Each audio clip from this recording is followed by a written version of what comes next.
오늘 본문에 보면은 이제 예수님의 비유 가운데 말씀을 듣고 행하는 자는 그 집을 반석 위에 세운 집이다. 그래서 바람이 불고 창수가 나고 여러 가지 일들이 일어나지만 무너지지 않는다. 그래서 그 말씀을 배경 삼아서 오늘 제목이 영원히 무너지지 않는 가문입니다.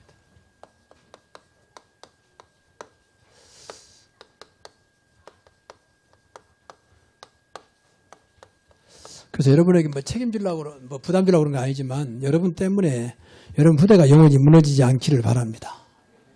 그건 책임져야 돼, 사실은. 우리가 그 답을 알고 있는데. 그래서 오늘 잘 들어보시고요. 이 말씀을 가지고 진짜 후대를 살려서 우리가 늘 기도한 대로 끝까지 주님 오시는 그날까지 여러분의 후대가 그 자리에 있기를 바랍니다. 이 교회사가 우리에게 주는 교훈이에요. 초대교회는 후대가 끝나버렸다니까, 어느 날. 그렇게 핍박 250년 동안 버텼던 그 신앙을 다 놓쳐버렸어요. 그러니까 세계 종교에게 다 뺏겨버렸잖아요. 후대를. 종교는 저주입니다. 귀신을 섬기는 거잖아요. 한마디로 말하면. 그러면 되겠습니까? 우리 후대가. 다 하나님 앞에 서야 되는데. 그래서 본문은 마태복음 7장 24절에서 27절 말씀입니다. 5월달은 이제 가정의 달이기 때문에 계속 가정에 대해서 말씀을 좀 하고 있습니다. 한 번 더 남았습니다만은. 그래서 첫째 주는 후대를 무조건 살자. 무조건이란 말이 중요해요. 우리는 조건이 붙잖아요. 항상. 뭐 공부도 잘해야 되고 말도 잘 듣고 좀 똑바로 해야 되고. 근데 하나님은 그런 게 없습니다. 우리 생각이지. 하나님이 하시고자 하시면 하시는 것입니다. 이게 믿음이에요. 우리는 너무 조건에 익숙해가지고 뭐 되면 된다. 그러면 누구든지 하는 거예요, 사실. 물론 안 된 사람도 있지만. 이게 신앙이거든요. 그래서 우리는 무조건 신앙을 회복해야 돼요. 두 번째는 무조건 가정을 축복하자. 가정은 하나님이 축복하려고 세웠지. 가정이 무너지기를 원하지는 않죠. 또 결혼할 때부터 가정을 세우려고 결혼한 거지. 가정을 깨려고 결혼한 젊은 사람들이 어디 있겠습니까? 그런데 안 되거든요. 그래서 우리가 이런 말들이 그냥 되는 말은 다 성경에 나와 있잖아요. 그리고 그러면 구체적으로 어떻게 할 거냐. 가정에 사람인 게 아니라 예수님의 표적이 있게 하자. 예수 표적. 이 세 가지를 말씀드렸습니다. 오늘은 영원히 무너지지 않는 가정. 그럼 한마디로 말하면 이게 이제 어렵지 않아요. 우리가 답을 줬잖아요. 이 모든 게 중심되는 것이 그리스도입니다. 정말 여러분의 가정에 그리스도가 있다면 후대에게 정말 그리스도가 믿어지면 후대는 걱정 안 해도 돼요. 그래서 정말로 모든 문제 해결되신 분이죠. 할 수 있거든요. 무슨 말이냐. 믿는 자들에게는 능치 못할 일이 없다고 했잖아요. 바울이 감옥에서 하는 말 있잖아요. 빌립보 4장 13절. 내게 능력 주냐 나는 모든 살 수 있다. 요셉은 노예도 문제가 안 됐잖아요. 딱 그 이름이 그리스도입니다. 그러니까 참 여러분 후대가 정말 그리스도를 알고 믿는다. 걱정 안 해도 돼요. 공부를 못하면 다른 것으로 하나님 역사하시겠지. 그러지 않겠습니까? 또 다른 것으로 역사 안 하면 또 좀 기다리고 있으면 분명히 하나님 증거 주시겠죠. 우리가 하지 말란 말은 아니지만 우리 중심이 뭐냐가 중요하거든요. 중심이 정말 그리스도 한다면 가정도 걱정할 게 없어요. 그리스도 이름만이 여러분의 가정을 축복을 바꿀 수 있습니다. 꼭 기억해야 돼요. 이 축복은 완전한 축복이에요. 돈 없는 사람은 돈이 필요하고 아픈 사람은 건강이 필요하고 그것도 완전한 축복이 아니잖아요. 그럼 건강한 사람 축복하면 다 복이 됩니까? 돈 많은 사람 다 복이 됩니까? 그건 아니지 않습니까? 그래서 완전한 축복은 그리스도다. 방금도 우리 사장님이 기도 잘해줬지만 여러분 가정에 정말로 그리스도가 살아있고 주인이 된다면 여러분의 가정은 분명히 복이 될 것이다. 그렇잖아요. 또 마찬가지입니다. 정말 예수님의 표적이 있다면 딴지 거 말고 우리 아이가 똑똑해서 누가 잘해서가 아니라 정말 예수님의 표적이 있다면 여러분의 가정은 늘 어떤 것도 문제 안 되는 그런 역사가 시작될 겁니다. 그래서 오늘도 마찬가지. 영원히 무너지지 않는 가문. 이 가문이라고 했어요. 왜냐하면 계속 살려야 되니까. 계속. 가문의 흐름이 있어야 되니까. 자, 그래서 뭐, 어린 생각 마시고 늘 들었던 거지만, 먼저 그리스도 안에 세운 가문입니다. 그러니까, 좀 죄송한 말인데요. 그리스도 모르면 안 된다고 봐야 돼요. 정말. 근데 그래서 그리스도 말하는 거예요. 제가 모태신앙에 지금까지 보면서 그리스도 몰라가지고 당한 고충이 한두 가지 아니에요. 기도가 잘못된 거 아니지만 늘 금식하며 늘 철야하며 그런 생활을 남나다면 여러분 어떻게 되겠어요? 견디겠어요? 하나님은 그렇게 악한 분입니까? 늘 금식에 응답하고 철야해야만 응답합니까? 뭐 그럴 수는 있지 않겠습니까? 근데 한두 번이지. 진짜 과거에는 그랬다니까요. 내가 그리스도 몰라가지고. 그리스도란 말은 오직이란 말이에요. 오직. 그리스도 모르겠습니까? 내가 정상적인 신학을 했는데. 이것이 답인데 엉뚱한 데 답을 찾는 거예요. 엉뚱한 데서. 그래서요, 정말 그리스도 안에 있다. 그 말은 그리스도와 함께 한단 말이잖아요. 함께. 이분이 세상 끝날까지 항상 함께 있다고 약속했잖아요. 그러니까 끌어올 것도 없고 함께 달라 기도할 것도 없어 함께하고 있는데 그 사실이 믿어지면 되는 거거든요. 그렇잖아요. 그래 이런 가문이 반석이 세운 집이에요. 반석이 세운 집. 오늘 성경에 보니까 반석에 세운 집은 바람이 불고 창수는 홍수거든요. 무너지지 않는다 그랬어요. 뭐 당연한 거 아니겠습니까? 미국 가면 미국 뉴욕에 엠파이어 스테이트 빌딩이 있습니다. 그 102층짜리죠. 저도 몇 번 가봤습니다만은 지금도 그렇게 오래된 100년 넘었잖아요, 거기. 근데 그 지금까지 흔들리지 않는 것이 바닥에 바위에다 딱 세워진 거잖아요. 바닷속을 뚫어가지고 바다 밑에 있는 바위에다가 올렸잖아요. 그러니까 바위가 무너지지 않는 한 무너지지 않는 거죠. 반석은 그리스도입니다. 내 반석 위에 내 교회를 세우리니 음부의 권세가 이기지 못하리라. 이길 수 없어요. 절대 무너지지 않습니다. 오늘도 성경은 반석 위에 세운 주초를 반석에 세우니까 비가 오고 홍수가 나도 무너지지 않는다 그랬어요. 일본은요 지진이 많잖아요. 지진이. 그래서 지금은 지진 7도에 견딜 수 있는 그런 기초를 안 하면 건축 허가를 안 내줍니다. 준공을 안 시켜줘요. 7도면 언제인지 아십니까? 굉장히 7도는 우리나라는요 5.5도만 돼도 다 무너져 버려요. 6도 되면 벌써 도로 갈라지고요. 그만큼 일본은 지진에 굉장히 너무나 지진이 많으니까 지진을 대비하도록. 그러니까 7도까지도 흔들리지 않는 거예요. 무너지지 않는 거예요. 흔들려도. 우리는 그게 아니요. 그보다도 어떤 비바람에도 흔들리지 않는 반석이 그리스도다. 영원한 분 예수 그리스도는 어제나 오늘나 영원토록 동일하신 분이다. 그래서 그리스도에 대한 감은 정말입니다. 얼마나 감사하고 싶습니까? 저는 그리스도 알고요. 뭐든지 그리스도면 된다고 믿어지니까 완전한 믿음은 아니어서 저도 그러나 믿어지니까 너무 쉬운 거 있죠. 그러면서 확실하니까 또 틀린 말이 아니잖아요. 얼마나 감사한지요. 이것도 해야 되고 저것도 한다면 복잡한데 그거 아니요. 오직 그리스도 오직 복음면 되는 것이다. 그때 성령이 역사한다. 그럼 반대로 흑암은 무너지게 돼 있다. 그렇잖아요. 이 간단한 논리를 그렇게 어렵습니까 이것이? 그래서 안 되더라도 무조건 불러 주문이 아니에요. 무조건 예수 그리스도입니다. 그래서 우리 가문에 예수 그리스도입니다. 우리 가문의 그리스도. 남의 이야기가 아니고 나의 그리스도, 우리 가문의 그리스도입니다. 꼭 기억해야 돼요. 우리 가문에 절대 놓치지 말아야 할 단어가 있다. 그 이름이 그리스도다. 우리 가문의 영원한 흐름의 중심. 그래야만 흑암이 꺾어집니다. 그럼 문제가 안 돼요. 정말입니다. 문제가 터졌는데 문제가 안 된다니까. 한번 해보세요. 정말. 분명히 문제라고 하는데 그게 지나보니 문제가 안 돼서 오히려 축복이 됐다고. 그걸 전화위복이라고 그럽니다. 그리스도만이 전화위복할 수 있는 능력이 있습니다. 그 가문이 일어나요. 정말 가문이 일어납니다. 뼈대는 가문 소용없어요. 그리스도가 없으면 뼈대는 아면요. 그 뼈는 망하는 뼈예요. 살지. 그러니까 보세요. 갑질들 보세요. 요새 우리나라 이런 말 있잖아요. 흙수저 물고 왔냐, 나무수저 물고 왔냐, 금수저 물고 나왔냐.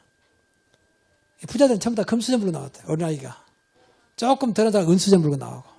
서민들은 이제 흙수저, 또 나무수저 물고 나오고. 그런 말이 좋은 말이 아니잖아요, 사실은요. 좀 크다 만다면, 진짜 금수저는요, 진짜 다이아몬드 수저는 그리스도입니다. 정말입니다. 정말 믿어져야 한다니까, 우리가. 왜 성경이 증명하고 있으니까, 성경이. 내가 한 말이 아니고, 김혜인 목사 하는 말이야. 성경이 증명하고 있잖아요. 그렇게 믿어지면 돼요. 그러니까 믿어진다 말은 많이 알아야 돼요. 믿어진 만큼. 내가 우리 장로님 앞에 계신데, 장로님 절대 저분은 그럴 분이 아닙니다 했을 때는, 안다는 정도 뛰어넘는 거예요. 그렇잖아요. 내가 알기로는 절대 저분은 그런 분이 아니다 말은, 아는 게 아니다니까 믿어진다니까. 그럼 그리스도도 마찬가지요. 그리스도면 된다라고 믿어진다 말은 그만큼 많이 안단 말이거든.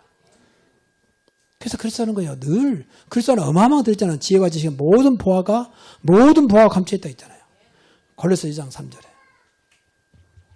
그래서 여기 우리 가문이 이제 그리스도의 혈통이 되도록.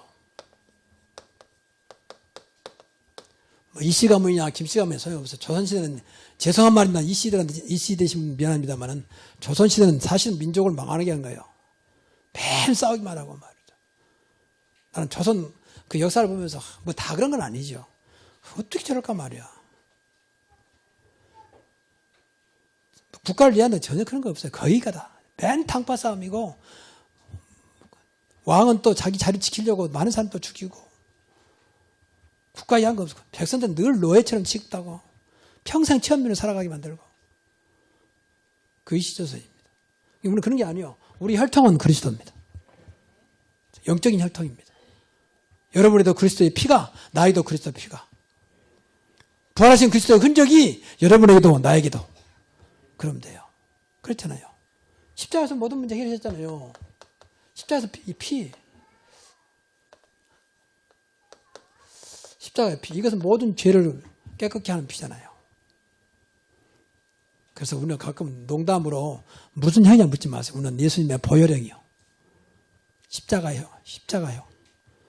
A형이 뭐고 B형이 뭐합니까 그게. 그리스도가 없으면 소용없어요. 그렇지 않습니까? 무조건 무시하란 말이 아니에요. 그럼에도 불구하고 정말 그리스도가 믿어지면 되는 것이다. 모든 걸 뛰어넘는 그 이름이 그리스도입니다. 여러분의 가문의 진짜입니다. 이분이 십자가에서 모든 문제 해결하시는데 부활하시잖아요. 부활하시다면 지금도 나와 영원히 함께 하신단 말 아닙니까? 살아서. 이런 역사가 여러분의 가문에 계속되기를 바랍니다. 우리 가문의 혈통, 우리 가문의 족보는 이제 그리스도다. 그러면 돼요. 기가 닿도록 아이들한테 가르쳐야 돼요. 분명히 그렇지 않습니까? 지난번에 신명기서 6장 4절 9절 집에 문지방에 붙이고 이마에 붙이고 손목에 붙이고 누웠을 때나 앉았을 때나 늘 가르쳐야겠잖아요. 아주 딱 사상화되도록 각인 뿌리 체질되도록 그러면 살아요. 그러면 살아. 그러니까 유대인들이 그리스도 몰라서 어려움 당하지만 세계로 움직이잖아요. 지금도. 전체 흩어진 인구 다 합쳐도 1,500만밖에 안 된대요. 지금 모여있는 이스라엘은 몇 명밖에 안 돼요. 그런데 세계로 움직이잖아요. 그 조그만 나라에서 지금 노벨상 우리나라는 겨우 전에 김대중 대통령이 노벨 평화상을 탔잖아요. 그거는 뭐 거의 25% 이상을 그 나라가 다 가지고 있잖아. 노벨상을. 그리고 지금도 선진국의 모든 경제, 문화, 모든 분야에 다 들어있습니다. 의학계까지도 움직이는 사람들 전부 다 유대인들이라. 그 사람 특징 뭐인 줄 아십니까? 딱 하나요. 말씀이요. 물론 전문성도 있습니다. 한 손은 말씀이요. 한 손은 전문성. 어릴 때부터 가르치는 겁니다. 얼마나 말씀에 관심 있느냐. 이 사람들은 토라, 율법, 쇠마 그런 말들이 많이 있거든. 탈무드 같은. 다 어릴 때부터 아주 교육시킵니다.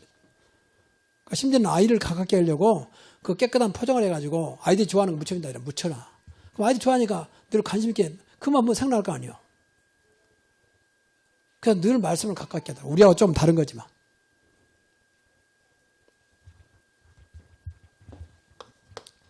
근데 우리는 그보다 더 좋은 완벽한 그리스도 이름이 있습니다. 두 번째는 오늘 본문 말씀 보니까 말씀을 듣고 행하는 자가 있습니다. 이 말은 굉장히 중요해요. 말씀을 듣고 행하는. 듣는 것으로 끝나버리잖아요. 듣는 것으로. 지난번에도 말했지만 실천이 없잖아요. 그러니까 안타까운 거죠. 새벽에도 우리 계속 새벽마다 우리 말씀을 계속 지나가면서 보는데 디도서 1장 6절에 보면은 16절 하나님을 아는데 하나님을 시인하는데 행함이 없어. 행위는 부인하는 거예요. 입으로는 시인하는데 행동은 전혀 하나님을 거부하는. 늘 하나님 찾는데 사실은 믿지 않는. 또 디모데후서 3장 5절도 보면은 에베소 교회예요. 경건의 모양은 있는데 경건의 능력을 부인해버려. 모양만 있어. 어떤 면에서 우리가 그런지도 모르겠습니다. 경건의 능력이 없어요. 신앙생활에 능력이 없어. 표가 없어요. 그냥 교회만 다니는 거지. 그럼 오늘 회개해야 돼요. 우리가. 살아계신 분인데. 이분은 지금 살아서 모든 문제 해결하신 분이 우리와 함께 하시는데. 그래서 요한계시록 1장 3절에 보면 마지막 주신 말씀 아닙니까? 말씀을 읽고 듣고 지키는 자는 복이 있다 그랬어요. 그러니까 읽고 듣고 그 다음이 중요해요. 지키는 자. 다시 말해 행하는 자. 실천하는 자. 그래서 여러분 가문이 늘 가정이 말씀 중심이 되도록 가장 복된 가문이 뭐냐? 말씀 중심. 바꿔 말하면 복음 중심. 그렇다면 말씀 중심 되면 당연히 말씀을 따라가야죠. 말씀을 따라가는 가문. 종교적 칼빈은 그런 말이 있어요. 하나님 말씀대로 살아라. 말씀이 빨리 말하면 빨리 가고 천천히 말하면 천천히 하고 많이 말하면 많이 하고 적게 말하면 적게 해라. 저는 그 말을 맞다고 생각하거든요. 이게 말씀 따라가는 겁니다. 말씀의 흐름. 말씀은 절대 무너지지 않습니다. 영원한 말씀. 푸른 마르고 꽃은 시든 하나님 말씀은 영원히 살아라 그랬잖아요. 또 하나 더 이게 말씀 따라간다면 말씀을 실천해야 할 거 아닙니까? 이게 제일 중요해요. 그럼 이걸 기도해야 돼요. 내가 뭐 어떻게 말씀을 실천할까? 하나님은 실천한 것만큼 역사하십니다. 그렇잖아요.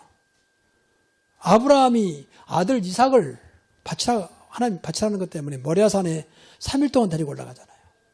그럼 하나님이 그 정도 되면 알고 봐줘야 할 거 아니에요. 마지막까지. 진짜 마지막 아들 이삭을 묶어가지고 제사를 드려야 되니까 짐승 대신에 아들을. 하나님도 좀 독하신 분이지 어떻게 아들을 제물로 드리라는 말이에요. 근데 아무리 않고 아들을 묶어가지고 칼을 들고 정말 죽이려 하잖아요. 그때까지 하나님은 기다리고 계신 거예요. 실천. 그때서 아브라함아 손을 멈춰라. 내 믿음을 보았다. 네가 준행하는 것을 보았다. 내 말을 듣고 준행을 보았다. 그러면서 대신에 점수가 안 보이는데 어디서 나왔는지 수양이 뿔에 딱 수풀에 걸려가지고 꼼짝 못하고 있거든요. 저거 잡아다가 대신 드려라. 하나님은 이때까지 기다리고 있습니다. 그러니까 억지로 하지 마시고 기도하시라 그 말이에요. 하나님 뜻이라면 하나님 말씀은 이 말에 실천할 수 있도록 행할 수 있도록 나에게 힘을 주옵소서. 그게 기도입니다.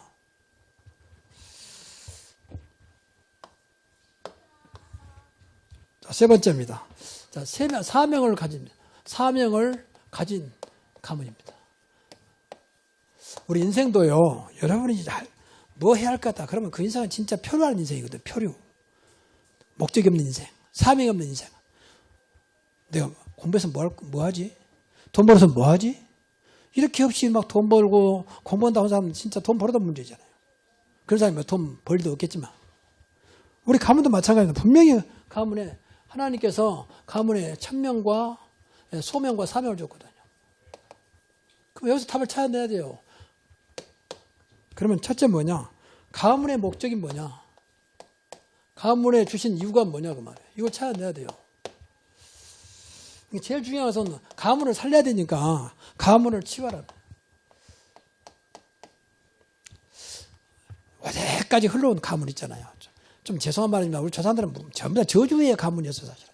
맨 우상 섬기고 무슨 조상 섬기고 그 효도라고 착각해가지고 말이에요. 쓸데없는 가풍 말하고 좋은 건 자식을 살려고 했던 것인데 전부 다 실패시키는 그런 가문이어서 치유받아야 돼요. 지금 시대가 너무 혼잡스럽잖아요. 옛날에 시어머니가 했던 시대가 아니고 지금은 며느리가 오히려 시어머니를 움직이는, 또 옛날에 무조건 부모를 모셔야 한다고 생각하지만 지금은 젊은이들은 안 모시려고 그러잖아요. 그래 막 혼잡스러워요. 가문이. 다 치유받아야 돼요. 잘못된 건 전부 치유받아야 돼요. 정신이 치유받아야 돼요. 마음이 치유받아야 돼요. 뭐뭐냐 당연한 거지만 문제는 안 보이는 마음과 생각, 정신이라니까요. 그래 가정이 살아요. 가정이 흐르는 보이지 않는 이 정신문화가 무섭잖아요. 사실은 저희 아버지가 유교 문화예요. 유교. 제가 어릴 때 아버지가 이제 시골에 면장하셨는데 이 양반은 이제 학교는 안 다녔는데 공부를 많이 하셨어요. 그래가지고 뭐 사서 상경 막 그거 공부해가지고 그러니까 그 한문을 잘 쓰시고 나름대로 이제 뭐 공부를 하셨으니까. 그래서 이제 그때 면장까지 하셨는데 동네 뭐 전부 다 비문 써주고 뭐 하니까 전부 다 아버지가 다 하신다. 이러다 보니까 아버지가 엄격하잖아요. 엄격. 그러니까 완전히 우리 집안 율법 집안이 돼가지고 내가 그때 딱 전수받아 버린 거예요. 내 인상 보면 완전 율법 체질이잖아요. 율법처럼 보이잖아요. 아버지 때부터 밥 먹을 때는 조용히 먹여야 한다. 예를 들면. 그렇게 철저하게 아버지 밑에서. 제가 어릴 때 그렇게 자랐다니까. 나도 모르고. 그러니까 그것이 우리 집 흐름이 있다니까. 그런 것들 치유받으니까 내가 얼마나 고생했는지 몰라요. 지금도 솔직히 내가 입 벗고 싸웁니다. 지금도. 치유받아야 됩니다. 잘못된 거 깨닫고 바로 치유받아야 돼요. 치유하는 분은 그리스도입니다. 그리스도 안에 있으면 새로운 피조물이라. 이전 건 지났으니 보라 새 것이 되었다. 고린도후서 5장 17절에. 그래서 우리 교회는 새로운 교회예요. 그럼 분명히 하나님께서 가문에 증거 주겠죠. 치유된 것만큼 증거 나올 겁니다. 그러면 이게 증거 되어야 가문이 아브라함처럼 번성이에요. 번성. 아브라함이 언제부터 번성한 줄 아십니까? 아브라함이 오랫동안 우상 숭배하는 집에 자랐잖아요. 아브라함아 본토 치서 아비 집을 떠나라. 치유받아라 그 말이에요. 벗어나라 그 말 아닙니까? 그럼 내 이름을 창대케 할 것이고 네가 복이 될 것이다. 복의 근원이 될 것이다. 너 때문에 모든 민족이 복 받을 것이다. 처음부터 복 받은 게 아니요. 가면서 치유받았어요. 그래 증거 나오잖아요. 그러니까 그때부터 가문이 번성하잖아요. 그 노인 양반이 자기 집에 가병 318명을 키웠다니까요. 가병은 생명건 병사들입니다. 가병이니까. 그 사람 데리고 나가서 연합군 싸워 승리하고 돌아오잖아요. 여러분 생각해보세요. 318명 집에서 먹여 살다 생각해보세요. 쌀이 몇 가만입니까? 그래. 그것도 날마다. 그 젊은 사람들 가병이니까 얼마나 힘이 좋겠습니까? 많이 먹겠죠. 그만큼 하나님은 아브라함의 집에 번성의 축복을 줬다니까요. 그 하나님이 우리 하나님이세요.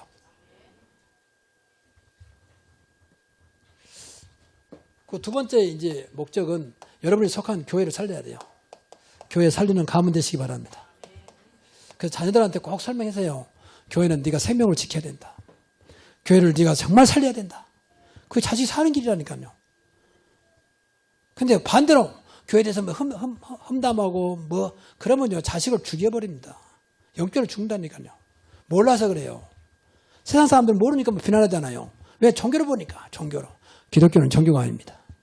살아계신 하나님 말씀을 가지고 사는 것입니다. 경전이 아니라니까요. 그래서 조금 오해될 수 있는 말이지만 어릴 때부터 보면 복음 잘 몰라도 정말 교회를 사랑하고 주의적으로 사랑하는 자식들은 잘 됐어요. 내가 그걸 많이 봤어요. 저 시골에서 오래된 이야기인데 시골에서 옛날 시골에 교회 사찰 있잖아요. 사찰. 교회당 청소하고 시간 되면 그때는 종쳤거든요. 30분 전에 초청 주고 두 번째 이제 재종 하거든요. 새벽이고 뭐고 이렇게. 근데 그분이 얼마나 이 교회를 아끼고 늘 쓸고 살고 하나님 좀 섬기듯이 또 주혜정 목사님이 얼마나 설정인지 몰라요. 근데 그 집 가보니 인간적인 말일 수 있는데 3남매가 있었어요. 시골인데 시골에서 얼마 돼서. 근데 다 이렇게 도시로 보내가지고 그게 훌륭한 사람은 아니다. 그래도 어떻든가 인정받은. 한 사람은 대학 교수, 한 사람은 의사, 한 사람은 판사. 3남매가 말이에요. 그 시골에서 하나님이 그렇게 축복하더라고. 그러니까 꼭 복받으라고 하는 건 아니에요. 근데 하나님이 교회를 세우셨잖아요. 하나님이 교회를 통해서 당신 일을 하고 계시잖아요. 어디서면 내가 교회가 내 몸이다 했었겠습니까? 진짜 그래서 기도를 많이 해야 돼요. 교회는. 여러분 마음속에 거부감 있으면 그건 내가 영적으로 죽는 길이요. 몰라서 그래요. 그러니까 이런 모든 것들이 당장 안 일어나니까 우리 착각해버린다니까요. 당장 안 일어나니까. 더 나아가서 세상을 살리는 것. 그래서 우리에게 주님께서 빛과 소금이라고 했습니다. 그 세상에 산 얘기입니다. 어둠의 세상을 밝혀라.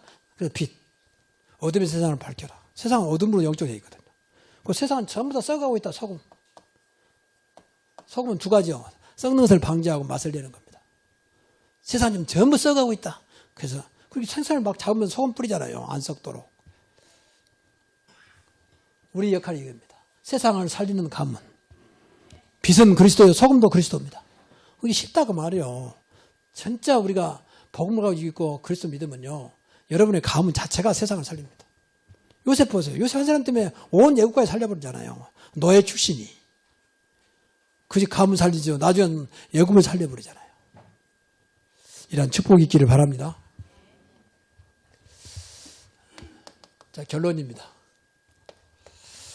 그래서 앞에서도 말씀드렸지만 정말 한번 간절히 기도해 보세요. 끝까지 쓰임받는 가문이 되도록 그래서 저는 이 끝까지라는 말을 중요해요. 끝까지. 이 끝까지 한 사람이 충성된 자고 제자예요. 하다가 그만둔 사람 아니거든요. 그 성경에 보면 바울이 세계복음하는데 많은 사람이 제자가 있었잖아요. 그래서 그 디모데 후서를 보면요. 바울이 안타까움이 나와요. 많은 사람이 나를 떠났고 나를 대적했고 그러면서 그 이름까지 나와. 이름까지. 대적한 사람 이름. 뭐 그 좀 안타까운. 그럼 너희들도 가고 이런 식으로. 세상을 사랑하여. 그런 사람들은 끝까지 쓰임받지 못한 거죠. 한때는 쓰임받았는데. 그래서 하나님은 영원하신 분이고 우리가 세계 복음화되는 그날까지 여러분의 가문과 후대가 정말 그 자리에 쓰임받기를 바랍니다. 이것이 자식을 살리는 길이요. 그렇지 않습니까? 우리가 하나님의 자녀고 하나님 자녀가 아니다 할지라도 하나님이 살아계시는데 하나님의 축복을 안 받는 인간이 누구한테 축복받습니까? 인간이 개한테 축복받습니까? 어떤 사람은 건다는 거예요. 야, 개야, 네가 있어서 행복하다는 거야. 그 인생은 진짜 좀 미안한 얘기만 진짜 안타까운 인생이에요. 나 그 말 직접 들었다네요. 개 때문에 행복하다네요. 참, 여러분 뭘로 표현해야 되는 거예요, 도대체가? 인간이 그런 존재입니까? 얼마나 갈급했으면 개한테 행복을 찾습니까? 그래. 이해는 됩니다. 이해는. 내려오면 꼬리치죠. 예쁘장하죠. 귀엽죠. 인간은 무엇인가의 주체를 놓쳤어요. 그 주체가 하나님이십니다. 그래서 인간만 하나님의 형상으로 지음받았어요. 그 말은 하나님과 통해야 되잖아요. 그래야 살지. 늘 말하자면 물고기는 뭘 하게도 물하고 통해야 돼요. 물하고. 그렇지 않습니까? 아무리 큰 물고기라도 물 떠나면 그건 죽어가고 있는 거예요. 아무리 아름다운 꽃도 꺾어지면 이제 죽는 거예요. 이건. 그렇잖아요. 아무리 큰 나무도 뽑히면 죽는 거 아닙니까? 근데 그 원리를 몰라가지고 그것까지 이 아름다운 꽃이지 않느냐, 살아있지 않느냐 이렇게 해버리면 다 속이는 거죠. 여러분이 정말 하나님께 인생이 심어지고 말씀에 심어지면 사는 겁니다. 그래서 끝까지 그래서 여러분의 가문이 복음적인 가문으로 이 가문의 흐름 그래서 가풍이 복음의 가풍이 될 수 있도록 가풍이란 말은 집안에 이때가 내려온 전통과 어떤 흐름이잖아요. 그래서 진짜 복음의 가풍이 돼야 돼요. 그래서 예를 들면 창세기 5장 21절부터 24절에 보니까 이제 에녹이라는 말이 나옵니다. 에녹이라는 사람이 아들이 무드셀라예요. 65세의 아들을 낳고 그때 장수할 때니까 그래서 300년 동안 하나님과 동행했다 그랬어요. 그러다가 결국은 이 사람이 최초로 죽지 않고 하늘에 승천했어요. 아니 그럴 수 있겠습니까? 하나님이 하시는 줄 누가 막겠습니까? 근데 그 아들이 무드셀라요. 근데 무드셀라 몇 세냐? 969세 살았어요. 성경에서 최고의 장수 969세. 참 대단하죠. 근데 그 분석해 보니까 무드셀라가 왜 96세까지 살았느냐 분석해 보니까 답이 나왔어요. 이 무드셀라 아들이 라멕입니다. 라멕 아들이 노아입니다. 이 노아예요, 노아. 노아는 하나님 은혜를 입었더라. 노아는 완전한 자요 하나님과 동행했다 그랬습니다. 하나님과 함께한 사람이에요. 왜? 할아버지로부터 받은 거예요. 그래서 노아가 방주를 지었잖아요. 110년 동안. 강주를 110년 동안 지었는데 110년이 딱 끝나고 나니까 무드셀라가 죽습니다. 그 해에 완성을 해. 그냥 왜라고 봅니까? 그래서 말이 그렇지. 당시에 어마어마한 지금 운동장보다 축구장보다 더 큰 방주를 지은다는 것이 그때 당시 얼마나 힘들겠습니까? 얼마나 지쳤겠습니까? 많은 사람들이 조롱했겠죠. 아니 비도 오지 않는데 무슨 이 큰 방주를 짓느냐 말이야. 아무리 하나님 말씀이라 할지라도 이게 말이 되냐. 더군다나 바닷가다 요 산 위에다가 말이야. 그때마다 할아버지가 아니야. 하나님은 지금 함께 계신다. 하나님이 헛소리한 게 아니다. 그래서 무드셀라가 체험했잖아요. 아버지로부터 300년 동안 동행을 받거든. 여러분 이 체험 있기를 바랍니다. 하나님이 함께 하신다. 동행. 그러니까 완성 끝니까 3년이 끝나니까 무드셀라를 불러가요. 그 나이가 969세예요. 가풍, 집안의 흐름, 복음의 흐름이에요. 이게.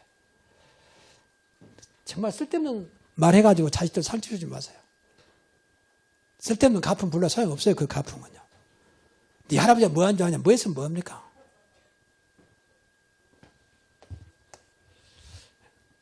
두 번째입니다. 기도가 있는 가문입니다. 우리가 복음 있고요. 기도가 있다면 그 집은 살아요. 기도가 있고 복음 있고. 정말입니다. 쉽게 말하면 복음을 알고 기도가 있다. 염려하면 됩니다. 정말입니다. 복음으로 기도하면 또 문제 오지만 복음으로 알고 기도가 있다. 그건 아무리 우리 아이가 공부하고 좀 머리가 안 돌아도 걱정 안 해도 됩니다. 하나님이 우리 아이를 주셨다면 그 아이는 분명히 하나님의 계획이 있습니다. 걱정할 게 없습니다.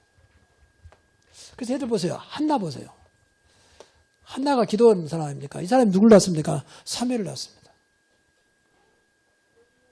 사무엘 낳았단 말은 다른 그때는 부인이 둘이어서요. 근데 자기는 둘째 부인인데 아들이 없단 말이에요. 아들이 없으니까 옛날에는 많이 무시당했잖아요. 이 사람이 무시당했다. 그때 하나님 앞에 기도한 겁니다. 그러다가 깨달은 거예요. 민족을 살린 나실이란 말은 하나님께 드려진 사람이라고 봐야 돼요. 하나님께 바치겠습니다. 아들을 주신다면. 민족을 살릴, 민족이 점점 우상을 숭배하고 있는데 민족을 살릴 나실로 드리겠습니다. 그때 하나님이 한나에게 아들을 주게 하잖아요. 그래서 아들을 낳았습니다. 그래서 나온 자식이 사무엘이요. 사무엘을 준 게 아니에요. 그 다음에 또 3남 2녀를 줬습니다. 보너스로. 근데 한나의 기도를 보세요. 3일상 보니까 얼마나 기도가 분명한지. 그리고 생각해보세요. 젖되자마자 사무엘을 성막에 보냅니다. 성막에. 약속했으니까. 여러분 젖되면 몇 살입니까? 길어봐야 2~3살입니다. 우리 시골이 보니까 금방 젖되겠어 보니까. 그럼 저런 애들 보냈다니까. 좀 넉넉히 해봐야 5살. 근데 그런 애를 성막에 보낸다니까. 여러분 같은 보내겠습니까? 성막은 지금 성전도 아니요. 천막지는. 근데 성경 보니까 성막을 지키는 제사장도 또 그 아들들도 보니까 형편없는 사람들이야. 근데 거기다 보낸 거예요. 이런 거 갖다 보내겠습니까? 근데 하나님 약속이 있잖아요. 근데 한나의 믿음과 기도입니다. 아들을 보내놓고 얼마나 믿음으로 기도했겠습니까? 하나님 비록 조건 안 좋아도 하나님이 역사하시면 될 줄 믿습니다. 이 아들은 하나님 겁니다. 하나님이 키워주시고 하나님께서 이 아이를 축복해 주옵소서. 여러분 기도의 능력을 믿으시기 바랍니다. 이 사도 바울은요. 교회를 세워놓으면 갈 시간도 없고 뭐 가까운 데도 아니잖아요. 전화도 없잖아요. 계속 기도로 하나님과 소통하는 겁니다. 하나님 저 교회를 세우셨다면 하나님이 그 교회가 사명 감당하도록 축복하여 주옵소서. 이 교회가 우뚝도 세워지잖아요. 에베소, 빌립보 다 사실은 바울을 통해 세워진 교회입니까? 지금처럼 뭐 쫓아다니고 훈련받아 그럴 시간도 없었어요. 기도의 능력입니다. 걱정 마시고 여러분의 가정에 정말로 기도하는 가정 되기 바랍니다. 한 사람이라도 기도하세요. 한 사람. 한 사람이요. 마지막 세 번째입니다.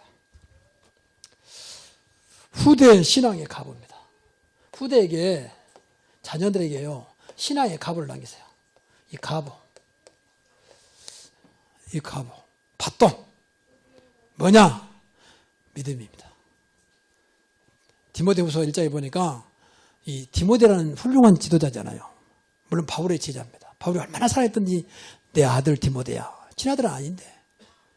근데 그러면서 뭐라고 고백하냐면 디모데에게 바울이 보니까 네 믿음이 네 스스로 된 게 아니고 물론 하나님 은혜지만 네 외할머니 외조모 로이스 또 어머니 유니게를 통해서 네가 믿음이 회복되는 거예요. 그러니까 할머니 때부터 내려오는 그 믿음. 정직한 믿음, 진실한 믿음. 믿음만큼은 진실해야 돼요. 하나님이 절대 안 속습니다. 마귀도 안 속습니다. 그게 그 믿음으로 세워진 디모데입니다. 이게 갑오예요, 갑오. 자세한 딴 거 놔두고요. 진짜 진정한 진실한 믿음만 남겨줘도 아이는 절대 무너지지 않습니다. 믿음이 무너집니까? 아니 내가 믿었는데 지금 어떤 사람은 그런 말 합니다. 옛날에 믿음이 좋았는데 지금 믿음 없다고. 거짓말. 무슨 믿음입니까? 옛날 찬양대 하고 교사도 하고 했다는 거야. 그 믿음으로 한 게 아니지. 그냥 좋아서 했겠지. 그 상황 따라서. 찬양대원도 그런지 모르겠어. 믿음은 변하지 않습니다. 믿음의 대상이 분명히 그리스도라면 변하지 않습니다. 뭘 믿었단 말입니까? 믿음이 예수님 왔다 갔다 하신 분입니까? 그래서 그게 진실한 믿음이요. 분명히 거짓 없는 믿음, 깨끗한 믿음, 하나님을 움직이는 믿음. 그러니까 디모데가 세워진 겁니다. 그런 믿음의 유산을 남기자고 말이에요. 그럼 걱정 안 됩니다. 그래서 오늘 주신 말씀 영원히 무르지 않는 여러분의 가문, 여러분의 후대가 되시기를 주의 이름으로 축복합니다. 기도하겠습니다. 하나님께 감사드립니다. 주께서 우리 가문을 축복하사 이제 우리가 가문이 있어야 할 이유, 무엇을 위한 사명을 알고 있사오니 끝까지 이 사명 감당하는 가장 복음적인 그리고 그리스도가 주인되어 말씀 속에 있는 가문으로, 그래서 주님 오신 그날까지 우리 가문과 우리 교회가 쓰임받는 그런 은혜를 베풀어 주시옵소서. 하나님, 이 시대에 점점 가정이 무너지고 있는 이때에 우리 교회 모든 성도들의 가정과 가문이 이 시대에 가문을 살리는, 가정을 살리는 그런 모델적인 증거와 축복을 허락하여 주옵소서. 예수님의 이름으로 기도하옵나이다. 아멘. 그러니까 억지로 하지 마시고 기도하시라 그 말이야. 하나님 뜻이라면, 하나님 말씀은 이 말에 실천할 수 있도록, 행할 수 있도록 나에게 힘을 주옵소서. 그게 기도입니다.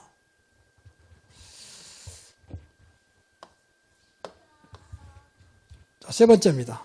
자, 사명을 가진 가문입니다.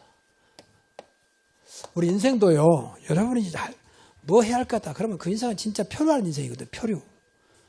목적이 없는 인생, 사명이 없는 인생. 내가 공부해서 뭐 하지? 돈 벌어서 뭐 하지? 이렇게 없이 막 돈 벌고 공부한다고 하는 사람은 진짜 돈 벌어도 문제잖아요. 그런 사람이 돈 벌 일도 없겠지만. 우리 가문도 마찬가지입니다. 분명히 가문에 하나님께서 가문에 천명과 소명과 사명을 줬거든요. 그럼 여기서 답을 찾아내야 돼요. 그러면 첫째 뭐냐? 가문의 목적이 뭐냐? 가문에 주신 이유가 뭐냐 그 말이에요. 이걸 찾아내야 돼요. 제일 중요한 것은 가문을 살려야 되니까 가문을 치워라. 어제까지 흘러온 가문 있잖아요. 좀 죄송한 말이지만 우리 조상들은 전부 다 저주의 가문이었어요. 사실은.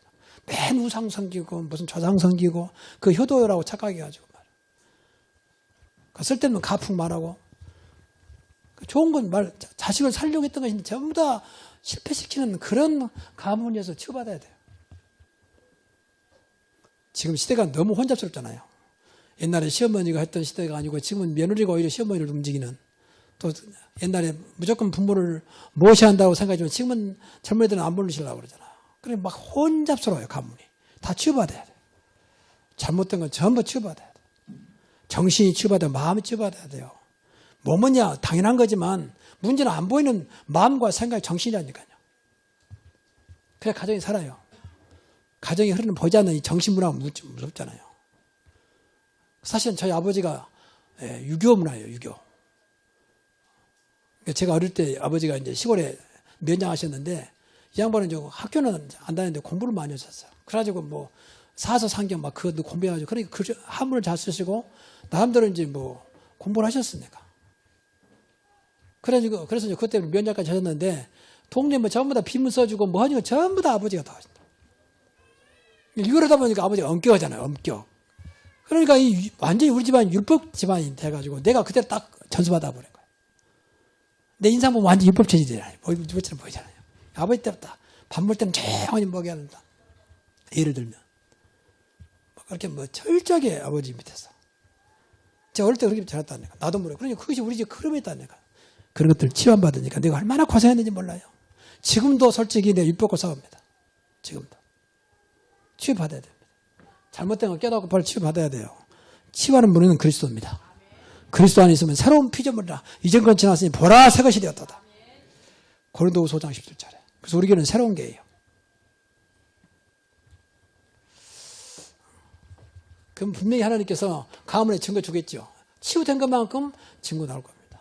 그러면 이게 증거 되어야 가문이 아브라함처럼 번성해요. 번성. 아브라함이 언제부터 번성한 줄 아십니까? 아브라함이 오랫동안 우상 숭배하는 집에 자랐잖아요. 아브라함아 번토 치서 아비 집을 떠나라. 치유받으라 그 말이에요. 벗어나라 그 말 아닙니까? 그럼 내 이름을 창대케 할 것이고 네가 복이 될 것이다. 복의 근원이 될 것이다. 너 때문에 모든 민족이 복받을 것이다. 처음부터 복받은 게 아니에요. 가면서 치유받았어요. 그래 친구가 나오잖아요. 그러니까 그때부터 가문이 번성하잖아요. 그 노인 양반이 자기 집에 가병 318명을 키웠다니까요. 가병은 생명건 병사들입니다. 가병이니까. 그 사람 데리고 나가서 연합군 싸워 승리하고 돌아오잖아요. 여러분 생각해보세요. 318명 집에서 먹여 살다 생각해보세요. 쌀이 몇 가만입니까? 그래. 그것도 다르지. 영원히 무너지지 않는 가문. 이 가문이라고 했어요. 왜냐하면 계속 살려야 되니까. 계속. 가문의 흐름이 있어야 되니까. 자, 그래서 뭐 어렵게 생각 마시고 늘 들었던 거지만 먼저 그리스도 안에 세운 가문입니다. 그러니까 좀 죄송한 말인데요. 그리스도 모르면 안 된다고 봐야 돼요. 정말. 근데 그래서 그리스도 말하는 거예요. 제가 모태신앙에 지금까지 보면서 그리스도 몰라가지고 당한 고충이 한두 가지 아니에요. 기도가 잘못된 거 아니지만 늘 금식하며 늘 철야하며 그런 생활을 남나다면 여러분 어떻게 되겠어요? 견디겠어요? 하나님은 그렇게 악한 분입니까? 늘 금식에 응답하고 철야해야만 응답합니까? 뭐 그럴 수는 있지 않겠습니까? 근데 한두 번이지. 진짜 과거에는 그랬다니까요. 내가 그리스도 몰라가지고. 그리스도라는 말은 오직이란 말이에요. 오직. 그리스도 모르겠습니까? 내가 정상적인 신학을 했는데. 이것이 답인데 엉뚱한 데 답을 찾는 거예요. 엉뚱한 데서. 그래서요. 정말 그리스도 안에 있다. 그 말은 그리스도와 함께 한단 말이잖아요. 함께. 이분이 세상 끝날까지 항상 함께 있다고 약속했잖아요. 그러니까 끊을 것도 없고 함께 달라 기도할 것도 함께 하고 있는데 그 사실이 믿어지면 되는 거거든요. 그렇잖아요. 그래 이런 가문이 반석이 세운 집이에요. 반석이 세운 집. 오늘 성경에 보니까 반석에 세운 집은 바람이 불고 창수는 홍수거든요. 무너지지 않는다 그랬어요. 뭐 당연한 거 아니겠습니까? 미국 가면 미국 뉴욕에 엠파이어 스테이트 빌딩이 있습니다. 그 120층짜리죠. 저도 몇 번 가봤습니다만은 지금도 그렇게 오래된 100년 넘었잖아요, 거기. 근데 그 지금까지 흔들리지 않는 것이 바닥에 바위에다 딱 세워진 거잖아요. 바닷속을 뚫어가지고 바다 밑에 있는 바위에다가 올렸잖아요. 그러니까 바위가 무너지지 않는 한 무너지지 않는 거죠. 반석은 그리스도입니다. 내 반석 위에 내 교회를 세우리니 음부의 권세가 이기지 못하리라. 이길 수 없어요. 절대 무너지지 않습니다. 오늘도 성경은 반석 위에 세운 주초를 반석에 세우니까 비가 오고 홍수가 나도 무너지지 않는다 그랬어요. 일본은요 지진이 많잖아요. 지진이. 그래서 지금은 지진 7도에 견딜 수 있는 그런 기초를 안 하면 건축 허가를 안 내줍니다. 준공을 안 시켜줘요. 7도면 언제인지 아십니까? 굉장히 7도는 우리나라는요 5.5도만 돼도 다 무너져 버려요. 6도 되면 벌써 도로 갈라지고요. 그만큼 일본은 지진에 굉장히 너무나 지진이 많으니까 지진을 대비하더라고요. 그러니까 7도까지도 무너지지 않는 거예요. 흔들려도. 우리는 그게 아니요. 그보다도 어떤 비바람에도 흔들리지 않는 반석이 그리스도다. 영원한 분, 예수 그리스도는 어제나 오늘나 영원토록 동일하신 분이다. 그래서 그리스도에 대한 가문, 정말입니다. 얼마나 감사하고 싶습니까? 저는 그리스도 알고요.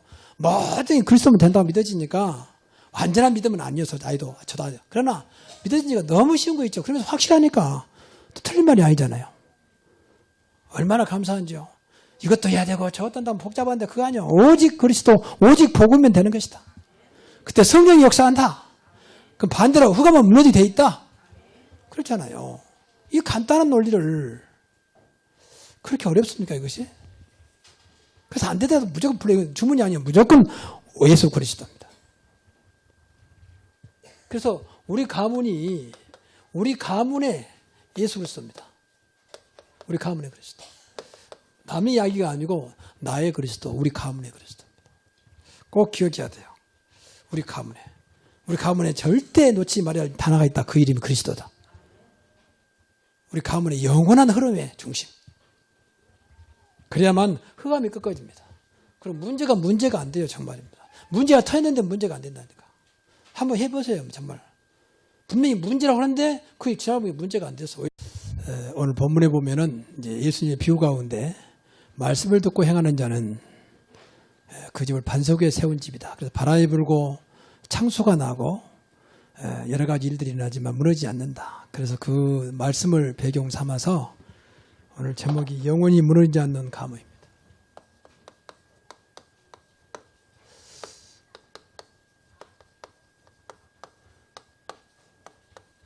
그래서 여러분에게 뭐 책임지려고 뭐 부담 주려고 그런 거 아니지만 여러분 때문에 여러분 후대가 영원히 무너지지 않기를 바랍니다.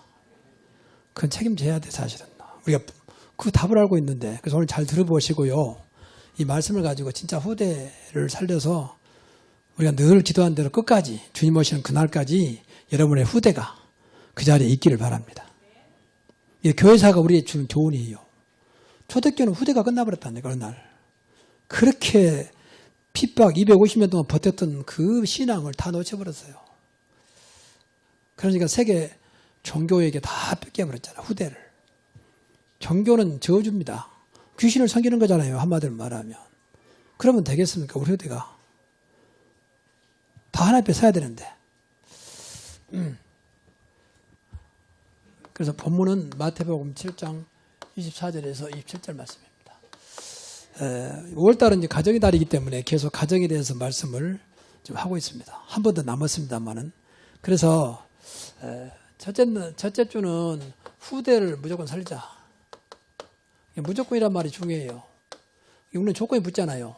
항상. 뭐 공부도 잘해야 되고 말도 잘 듣고 좀 똑바로 해야 되고. 근데 하나님은 그런 게 없습니다. 우리 생각이지. 하나님이 하시고자 하시면 하시는 것입니다. 이게 믿음이에요. 믿음. 우리는 너무 조건에 익숙해가지고 뭐 되면 된다. 그건 누구든지 하는 거예요, 사실. 물론 안 된 사람도 있지만. 이게 신앙이거든요. 그래서 우리는 무조건 신앙을 회복해야 돼요. 두 번째는 무조건 가정을 축복하자. 가정은 하나님이 축복하려고 세웠지. 가정이 무너지기를 원하지는 않죠. 또 결혼할 때부터 가정을 세우려고 결혼한 거지.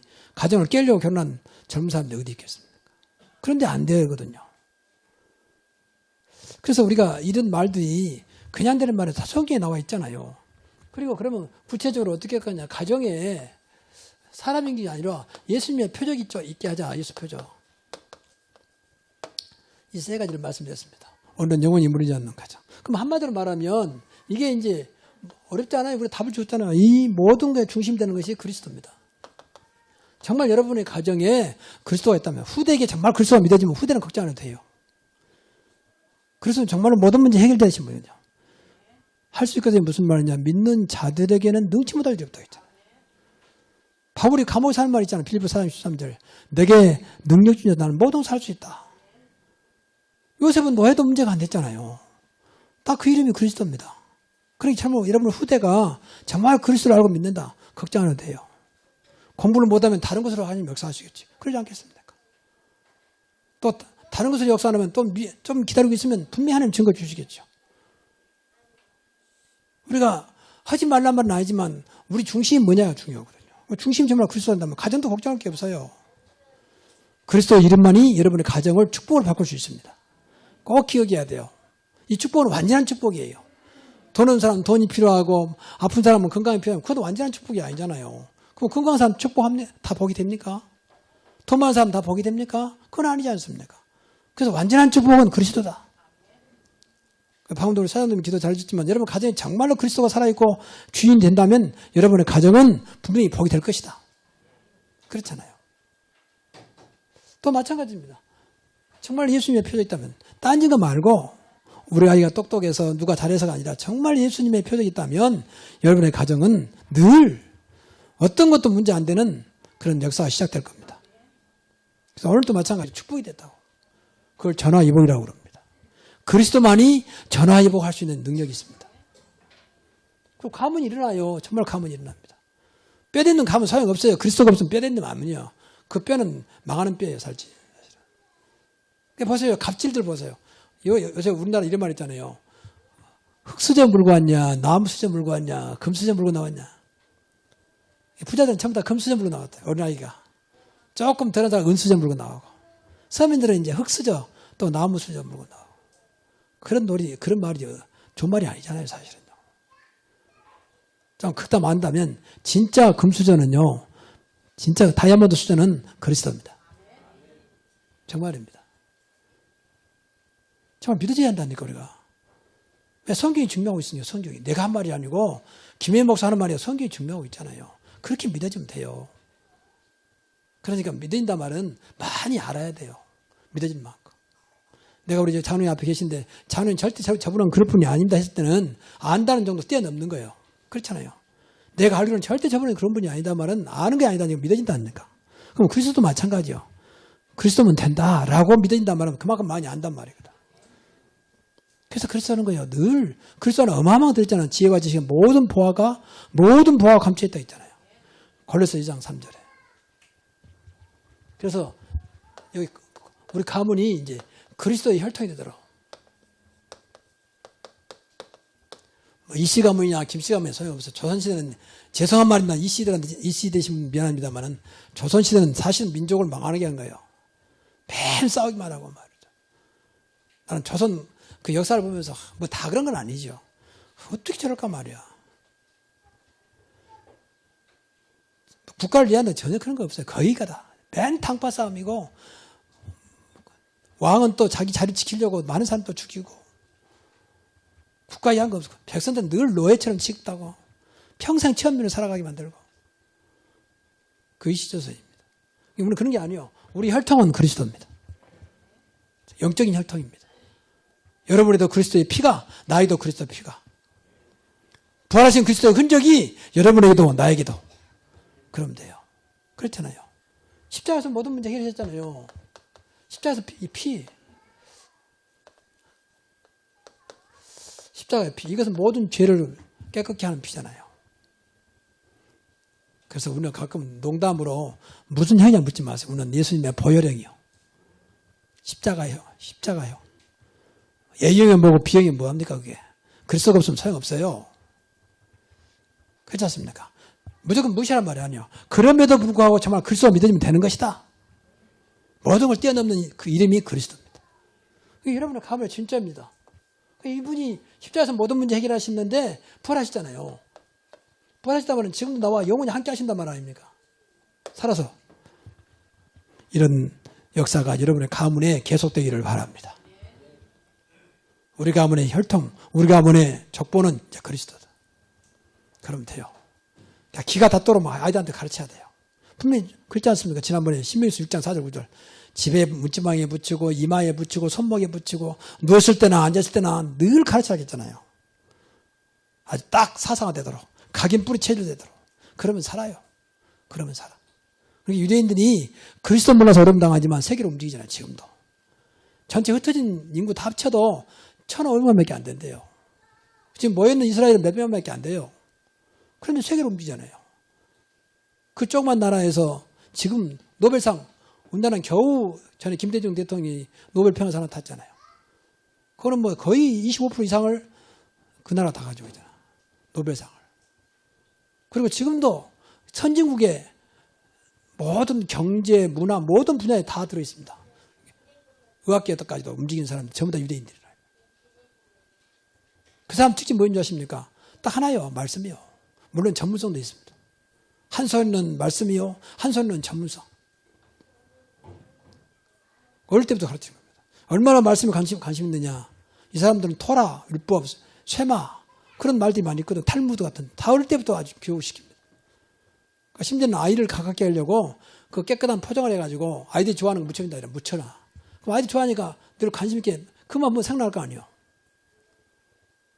그래서 늘 말씀을 가깝게 하더라. 우리하고 좀 다른 거지만.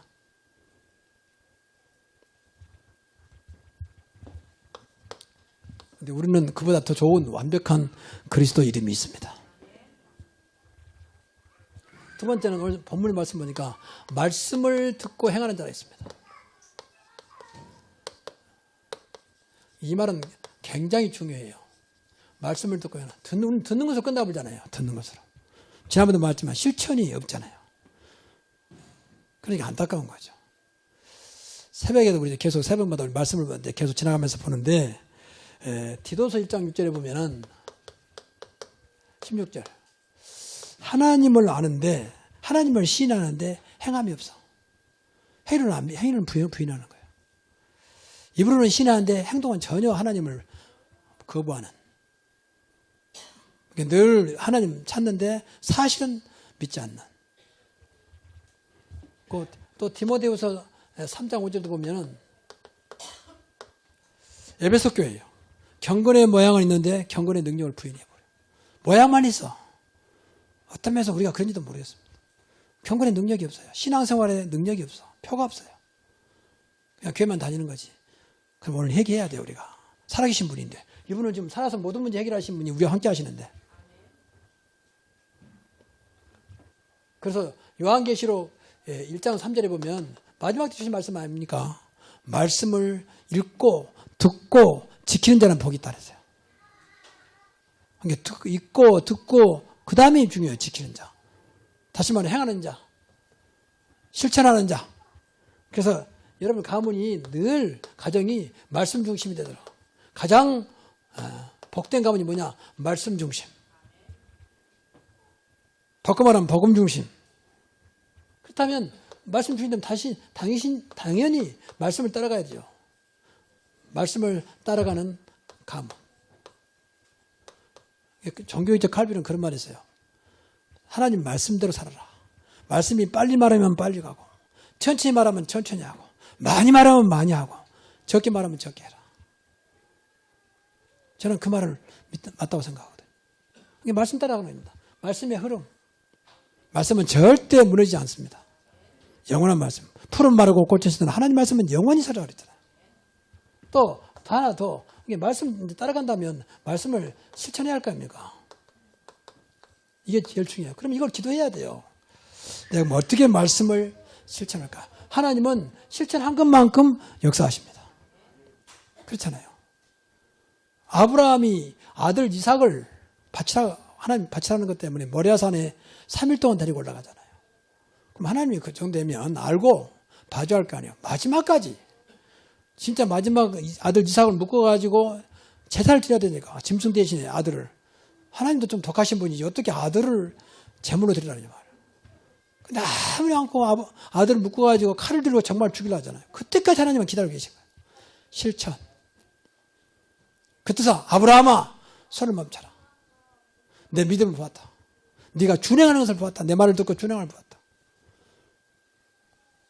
그러면서 대신에 점수가 안 보이는데 어디서 나왔는지 수양이 뿔에 딱 수풀에 걸려가지고 꼼짝 못하고 있거든요. 저거 잡아다가 대신 드려라.